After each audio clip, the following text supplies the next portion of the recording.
The Water Margin, Chapter 9. We're following the journey of Lin Chong, the former martial arts instructor, right after he's been framed and sent into exile. It's a perilous road to Kangzhou. Absolutely. And the sources set up this incredibly tense scene. We're at what seems like the absolute lowest point for Lin Chong. That's right. His two escorts, Dong Chao and Xu Ba, they're not really guards in the protective sense. They're assassins. Acting on secret orders from High Commander Gao. Exactly. And they've led Lin Chong deep into this secluded pine forest. It's the perfect spot for an ambush. You can just feel the dread building. The text describes Xu Ba raising his weapon. Yeah. This water fire club.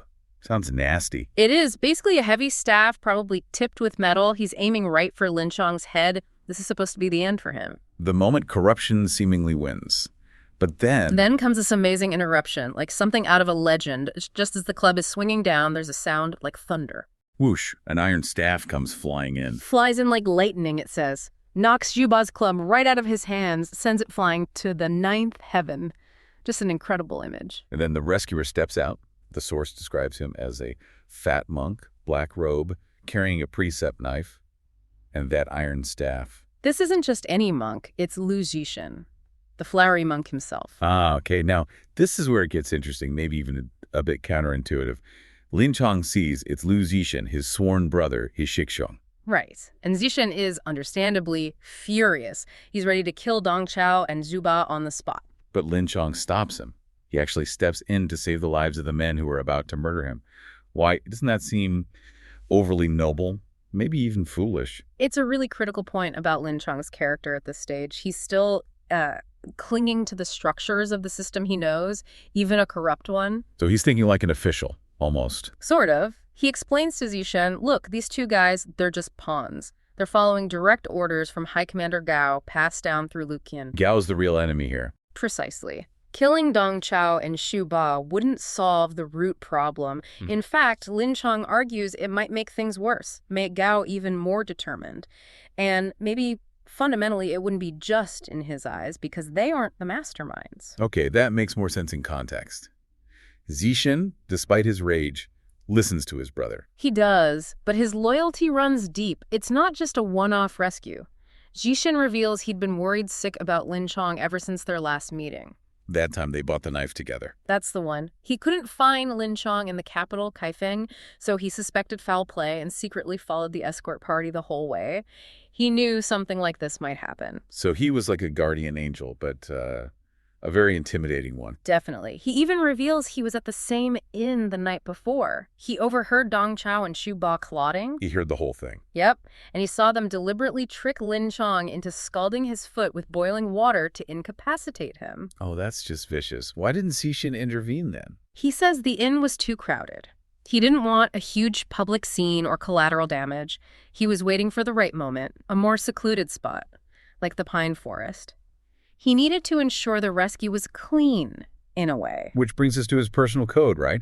Yeah. He actually states his philosophy. He does. It's quite famous. Killing a man must see blood. Saving a man must save him completely. No half measures. If you're going to save someone, you see it through to the end. Exactly. He can't just scare the guards off now. Gao would just send more. Zhishen declares he's escorting Lin Chong all the way to Kangzhou himself. Wow. The power dynamic just flips completely. Instantly. Zhishen cuts Lin Chong's ropes, turns on the guards, calls them scoundrels, threatens to chop them into minced meat. And the guards? They're terrified, utterly broken. They don't even dare talk back to Zhishen. Instead, they start pleading with Lin Chong to save them from Zhishen. The irony. Just moments ago, they are the executioners. Now they're begging their intended victim for protection. It's a total reversal. And Zhishen reinforces it. He forces them to carry all the baggage, including Lin Chong's Kang, and follow him. So now the four of them travel together. Where do they go first? They need supplies, so they stop at a village tavern. The source gives a nice little descriptions for shady trees, blossoms, a bustling place. And Zhishen orders quite the meal. Oh, yeah. 5 to 7 jin of meat that's like, 7 to 10 pounds, plus wine, cakes, a feast. Is this just about eating, or is there something else going on? Well, it feeds them, but it's also another display of dominance, and it leads to another revealing moment. The guards, Dong Chao and Xu Ba, they're still thinking, maybe they can salvage this. Wow. They timidly ask Zhishen which temple he belongs to. They're trying to get information, something they can report back to High Commander Gao later. Trying to gather intel. How does Zhishen react? He just bursts out laughing. He sees right through them, mocks them openly, asks as if they're planning to run off and tell Gao. He's completely fearless. Absolutely. He boasts he's not scared of Gao at all. Says if he ever met Gao, he'd give him 300 staff blows. He's basically declaring himself outside and above the official power structure. So the journey continues under Zhishen's protection. How long does this last? About 17 or 18 days, the text says, and Zhishen is completely in charge. Calling all the shots. Every single one. When to walk, when to rest. He's constantly cursing at the guards, sometimes hitting them. Lin Chong, meanwhile, with his scalded foot, eventually gets to ride in a cart. And the guards. They're reduced to being servants, cooking meals, making fires. Total humiliation for them. But they're survivors, these two. They start scheming again, don't they? They do. They have this secret conversation. They realize Zhishen, this monk they now know is from the Shango Temple Garden, has completely ruined Gao's plan. And they know they can't just go back and say, oops, we failed. Exactly. Their main goal now shifts to bureaucratic survival. How to keep their own persons clean, as the text puts it. They need a story that protects them from Gao's wrath. So what's the plan? It's actually quite clever, isn't it? It really is.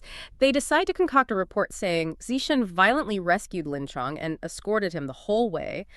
They'll add that they lost 10 ounces of gold in the process, maybe implying they were robbed or had to bribe someone. Making themselves look like victims, almost. Right. And the crucial part, they'll advise Lu Qian, Gao's operative, to go after Zhishen himself. Basically, pass the buck. Make this unstoppable monk his problem, not theirs. It's pure bureaucratic maneuvering. Yeah. They're more afraid of looking incompetent to their boss than they are of the monk who nearly killed them. Well, the monk's threat is immediate, but Gao's threat is career-ending, maybe life-ending in a different way. It shows you their priorities. Okay, so this uneasy group travels on. When does Zhishen finally leave? They get close to Kangzhou, about 70 little out, maybe 25 miles or so. It's a more populated area, not remote wilderness anymore. Zhishen decides it's safe enough. His job of complete salvation is done. He figures Lin Chong can make it the rest of the way. Yes, and that the guards won't dare try anything now, especially in a busier area. But before he leaves, one final lesson. Ah, yes. He gives Lin Chong some silver, right? Quite generous. About 20 ounces for Lin Chong. And then, almost as a dark joke, he tosses 2 or 3 ounces to Dong Chao and Xu Ba. Pocket money for their troubles. Something like that. But the real parting gift is the warning. He needs to absolutely guarantee they won't have any second thoughts once he's gone. This is the famous pine tree scene. It is. He asks the guards a simple question. Are your heads harder than that big pine tree over there? How do they even answer that? Very carefully. They say something like, our heads are just flesh and bone given by our parents. They know where this is going. And then Zhishen just walks over to the tree. Swings his iron staff, W-H-E-C-K. It hits the tree so hard it leaves a dent 2 inches deep. And breaks it. Snaps the trunk clean off. The sound must have been terrifying. Then he turns back to the guards. And the final threat. If you two scoundrels harbor any ill will, I will make your heads look like this tree, message delivered. I bet. How did the guards react? They're speechless. Tongues hanging out in terror, the text says. Just paralyzed. And Lin Chong backs this up. Yes, Lin Chong tells them about Zhishen's legendary feat at the Jianggo Temple, how he once uprooted a whole willow tree with his bare hands. Just reinforcing that Zhishen's strength is almost supernatural. He operates on a different level. So Zhishen leaves. The threat clearly worked on the guards. Lin Chong is almost at his destination, but then runs into another kind of problem. Right. He's safe from assassination, but now he faces the reality of his status. The three of them stop at another roadside tavern. And this time, Lin Chong, still wearing the kang, the wooden collar of a convict, gets completely ignored by the tavern staff. They're busy, yes, but they clearly see him as trouble or just not worth serving. he's marked as a criminal, someone without status or money. Exactly. He complains to the tavern host about the poor service, basically accusing him of judging him by his appearance. But the host has an unexpected explanation. He does. He says he was ignoring Lin Chong out of good intention, which sounds strange at first. A good intention. How so? This is where we transition from Zhishen's physical protection to a different kind of safety net, patronage. The host explains he wanted Lin Chong to look neglected and needy. Why would he want that? Because there's a very important local patron who makes it his business to help worthy men in trouble, especially exiles. If Lin Chong had looked comfortable and able to pay, this patron might not have stepped in. Ah, so the host was actually trying to ensure Lin Chong got help from this powerful figure. Precisely. It's a subtle aspect of how these informal support networks functioned. You had to look the part of someone needing aid. And who is this patron? He's a famous figure in the Jianghu, the martial world, Chai Jin, known as the Lesser Tornado. Chai Jin. And he's not just wealthy, he has a very specific kind of protection himself, doesn't he? He does. And this is crucial. He's a descendant of Emperor Shizong of the later Zhou dynasty. Okay, a former imperial line. What does that mean practically? It means he holds something called the Imperial Edict and Iron Certificate. This was a real historical practice, a promise of immunity granted by the founding emperor of the current Song dynasty, Emperor Taizu, to the Chai family when their ancestor abdicated. So it's like a historical artifact that grants legal immunity. Pretty much. It makes Chai Jin untouchable by the current government's officials. High Commander Gao's power doesn't reach him. Wow, so his estate is basically a sanctuary. Exactly. A safe haven specifically known for welcoming honorable men who've fallen foul of the law. Lin Chong actually says he's heard soldiers in the capital talk about Chai Jin. His reputation is widespread. So Lin Chong gets directions to Chai Jin's manor. Yes, just a couple of miles away, near a stone bridge. And the description of the place emphasizes its grandeur. How is it described? Facing the yellow road, connected to the Green Dragon, a hall of gathering sages, very auspicious and impressive architecture. The text says it looks like the home of either a top current official or, significantly, the home of a former dynasty's emperor. Reinforcing that connection to his imperial lineage and his protected status. Right, so they get to the manor, finally.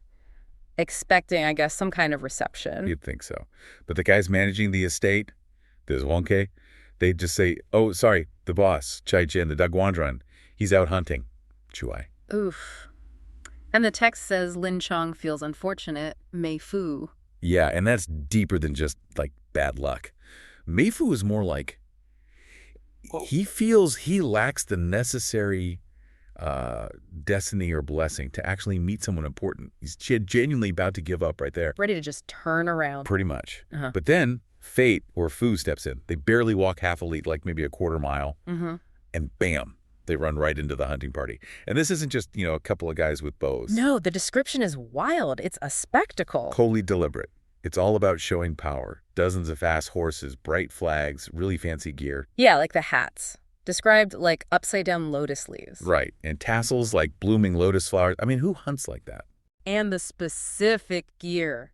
Fine bows in special flying fish bags, arrows with feathers in lion head quivers. It's excessive. And it's meant to be. Remember those two escorts, Dong Chao and Shu Weiba? They're watching all this. Ah, good point. It's a performance for them, too. Exactly.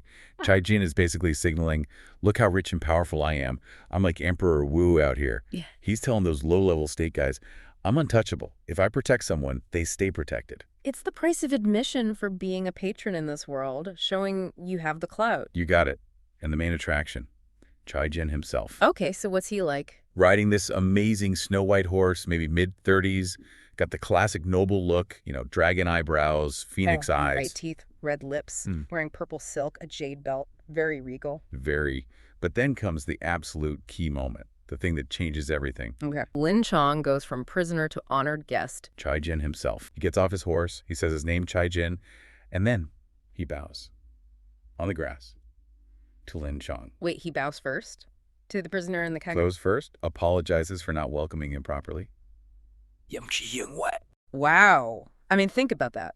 Lin Chong is technically a criminal, wearing the jia. Chai Jin's an aristocrat, a duke. That's basically spitting on imperial rules right there. It's a huge risk for Chai Jin. It is, but it's a signal. He's telling Lin Chong, I see your real status, your reputation as a master instructor. That matters more to me than this temporary legal problem. Okay, so respect established, but it seems not everyone got the memo right away. No. You get back to the manor and the staff. Yeah.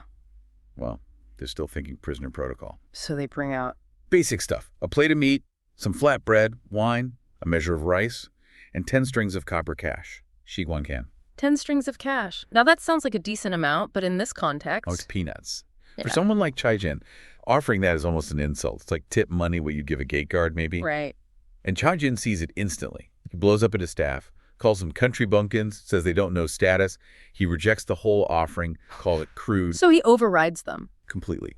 Orders a total reset, proper hospitality, fruit trays, better wine, and tells them to slaughter a sheep right away. Okay, so Lin Chong goes from prisoner to honored guest just like that. Just like that. Status confirmed, safety pretty much secured.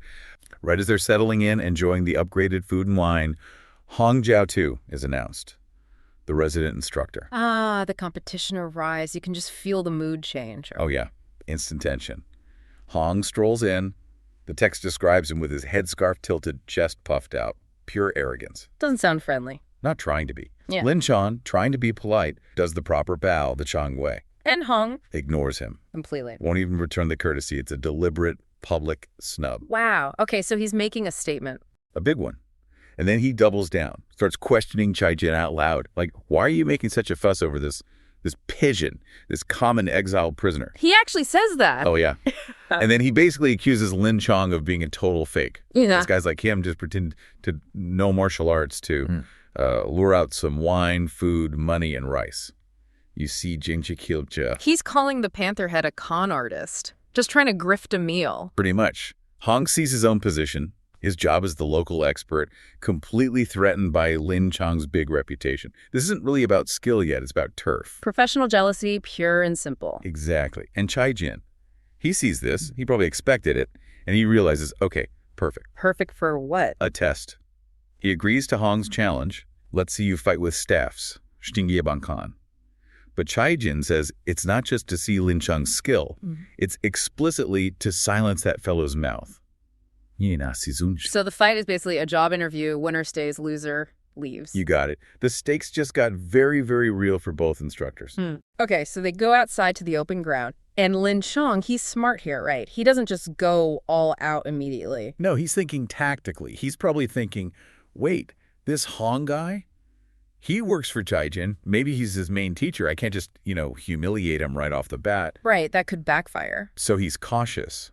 He uses a known style, the Shandong Great Sweep, which sounds aggressive. Shanjung Dale. Right. But he only does, 4 or 5 passes. Then he stops, pulls back. And claims. Claims it's the Kong. He says, it's just this heavy collar, Xingjuche Juji. Says messing up his moves. He can't fight properly with it on. That is genius, actually. Isn't it? He turns his literal restraint into a bargaining chip. It's a calculated move. He needs the Kong off to sight properly, but it also forces the patron, Chai Jin, to make a decision. And Chai Jin sees right through it, or maybe just sees the logic. He laughs anyway. He gets it. So he immediately turns to the escorts, Dong Chao and Shuba, and pays them off 10 ounces of silver. Big money. To take off the Kang. The Hu Shanji, the body-protecting Kong. So Lin Chong gets his freedom, physically at least, paid for by the patron. Paid for by the patron. But Chai Jin isn't done. Now he wants to see the real deal. No more excuses. He wants the show he paid for. Exactly. So he ups the ante again. Takes a huge silver ingot, 25 ounces. Oh, wow, that's a lot. Oh, yeah. That's serious wealth. He puts it right there on the ground. Winner takes all. Okay, so now the pressure is really on. Lin Chong can't hold back anymore. He has to win. Has to. No more tactical retreats. So Hong Jiao-tu, he probably sees the silver, maybe thinks Lin Chong was faking weakness. He comes in hard. What style does he use? The fire-burning heaven posture. Hong Xiaoqian-shi, that's pretty aggressive, right? All of the attack. Definitely. And Lin Chong. Lin Chong counters with patience. He uses the brushing grass to find the snake posture. Bu chun she shi. Ooh, I like that image. Defensive, watchful, waiting. Precisely. He's letting Hong come to him. Hong, maybe a bit overconfident, maybe just greedy for the silver. He rushes his attack. His footwork gets sloppy. Then his steps became disordered. Exactly. That's the moment Lin Chong was waiting for, that tiny loss of balance. Then? He doesn't hesitate. Steps back just enough, lets Hong overextend, then springs up, spins the staff. Whack. Right across Hong's shin bone. The Lian Air Gingshang. Ouch. That had to hurt. Instant fight ender. Ow. Hong drops his staff, just collapses. Put him over. Pretty much. The estate workers help him up. Everyone's kind of laughing. Poor Hong looks totally ashamed. Qian, Mian. He just limps off, leaves the manor completely. Humiliated and out of a job. While Lin Chong is suddenly the celebrated champion, he proved his worth. Lin Chong, he's just left the estate of Chai Jin. And Chai Jin, he really set Lin Chong up for survival, didn't he? He knew the score. Oh, absolutely. Chai Jin is like the master of navigating this stuff. He doesn't just pat Lin Chong on the back. He gives him a toolkit for corruption, essentially. First, cash. A solid 25 taels of silver for Lin Chong, plus another 5 taels just for the escorts, to keep them happy. Yeah, grease the wheels early. Yeah. But the real game changer was the letters. Right. The Ling Feng Shu. Exactly. Those are the golden tickets, as you put it. 2 letters. One for the governor, meaning he's the top dog at the colony, and the other for the chief administrator, the Jagu, the guy who handles the day-to-day management of prisoners. And crucially, Chai Jin mentions they're old friends. Which means Lin Chong walks in with connections already established. Mm-hmm. He's not just some random exile. Right. He has leverage. But even with that leverage, the system still demands its pound of flesh, or rather its ounces of silver. So Lin Chong gets to Kanchum, he does the official check-in, and then he's sent to the actual penal camp. The sources describe it physically, don't they? High gates, strong walls, deep moats. Sounds formidable. It does. It's built to look imposing, impenetrable.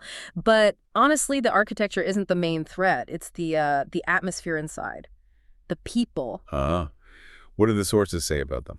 Well, it's pretty chilling stuff. It talks about the prisoners already there as like nail-biting, iron-shoeing heroes. Mm-hmm. And get this, mentions people who drain blood and cut livers. Whoa, okay. Drain blood and cut livers. That's vivid. Is that literal or psychological? Probably more psychological terror, Setting the tone, it's an environment designed to break you down mentally before anything physical even happens. So Lin Chong walks into the single men's barracks, and that's where he gets the real lowdown. From the other prisoners? Yeah, they give him the unvarnished truth. This is where the official system just crumbles. They immediately warn him about those 2 officials, the governor and especially the chief administrator. They call them extremely harmful chiffon heren, their only goal. Extorting money. Zaran Kanwu. So it's basically pay to play. Or pay to survive, maybe. Exactly. They spell it out for him. Pay up and you get treated decently. Refuse, you get tossed into the dirt prison, the Tai Lao. And the description is grim. A place where you can neither seek life nor seek death. Just limbo. Horrible. It's pure extortion, institutionalized. Completely. And then there's the mandatory initiation rite. Every new arrival has to face it. The 100 kill-off sticks, yibishawe bang. 100 blows. That sounds designed to cripple someone, or worse. It's definitely meant to break your spirit, if not your body. But there's a way out, of course. The prisoners tell Lin Chong the going rate to avoid it. The price list. Let me guess. It involves silver. They got it. 5 taels for the governor, 5 taels for the chief administrator, 10 taels total. Hand that over, and they'll conveniently decide you're sick, and the beating gets postponed. Jixia, put on the books, but never carried out. So the beating itself is just a threat, a mechanism to ensure payment. Pretty much. It's a ritual of power. It establishes who's in charge and makes it clear you need their mercy. It's the cover charge for entering the system, regardless of who you are outside. Okay, so Lin Chong knows the deal. He has the money. He has the letters. But he doesn't just hand it over immediately. No, he holds back. He waits. And that pause, that hesitation, leads directly to a confrontation. With the chief administrator, the Chaibu. Yep. The Chaibu walks in, sizes up the new arrival, asks who he is. Lin Chong just says, I am. Basic answer, no money offered, no letters presented yet. And how does that go down? Badly. Instantly. The administrator's face just changes. The lack of an immediate bribe triggers this explosion. He starts ranting, calling Lin Chong a thieving exile, A thieving exile. Wow. Yeah, mocks his appearance, says he looks starved, covered in starvation marks. And then the threats start. Properly nasty stuff. Yeah. Threatens to crush his bones and smash his body. Dying Zhishen. Good grief. This is pure intimidation tactics. Calculated cruelty. Absolutely. And you have to remember, Lin Chong was the chief instructor of the Imperial Guards, a respected figure. Now he's being verbally shredded by this petty bureaucrat, and he can't even look up. It's total humiliation. Breaking him down. So what does Lin Chong do? He just takes it? He waits. He lets the tirade run its course. Then, when the administrator finally pauses for breath, Lin Chong makes his move. The money comes out now. Yes, but strategically. He doesn't just dump it all. He starts with 5 taels for the chief administrator himself. sort of acknowledges his power first. A little offering. Okay, buttering him up a bit. Kind of. But then he adds the crucial part. He says basically, oh, and I've got another 10 taels here, specifically for the governor. Ah, so he makes the administrator the delivery guy for an even bigger bribe. Clever. Very. It reframes the whole interaction and the effect. Instantaneous. The hostility just stops. Vanishes, like flipping a switch. The administrator sees the silver, hears about the governor's cut, and suddenly Lin Chong isn't a thieving exile anymore. Now he's a good fellow. Man's Unbelievable. The turnaround is that fast. that fast. He even starts expressing sympathy. Says he knows Grand Marshal Go must have framed Lin Chong. And get this, he predicts Lin Chong will become a great official someday. From threatening to crush his bones to predicting high office, that's something else. It really shows you, doesn't it? Status, justice, law, none of it matters next to cold, hard cash. And then Lin Chong plays his ace. The letters from Chai-jin. Exactly. He presents the letters. Right. And the chief administrator sees the name Chai-jin, his reaction. He declares the letter itself is worth a bar of gold. Yugdinjinzi. So the money opened the door, and the letters secured the VIP treatment. Precisely. The cash dealt with the immediate threat, the bribe structure. The letter promised long-term benefit, the patronage network. It's an unbeatable combo in this system. And Lin Chong himself reflects on this, doesn't he? There's a line about money. Ah, yes. It's a really poignant moment. He watches this whole performance, the instant shift, and he sighs. He says to himself, money can connect with the gods, Yongqing Qingshen. And he concludes, that saying, it's not wrong. Wow. That's him fully accepting the reality of his situation. Corruption isn't a bug, it's the operating system. That's it, exactly. He realizes he hasn't just bought survival.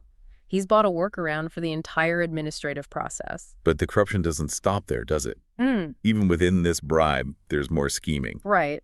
The chief administrator, having just been bought off, immediately looks for his own angle. Remember, Lin Chong gave him 5 taels for himself and 10 for the governor. Yeah. Well, the Chaibi pockets 5 of the governor's 10 taels. He only delivers 5 taels plus the letter to the governor. He skims the bribe money, even when dealing with someone connected to Chai-jin. That's bold. Or just standard practice, everyone takes their cut. Yeah. But it doesn't seem to matter much in this case. The governor sees the letter from Chai-jin, gets his 5 taels, and he's perfectly happy. He explicitly says, since the letter from Lord Chai, we must look after him. The connection is what really seals it. So the patronage overrides even the standard bribe amount, it seems. It carries immense weight.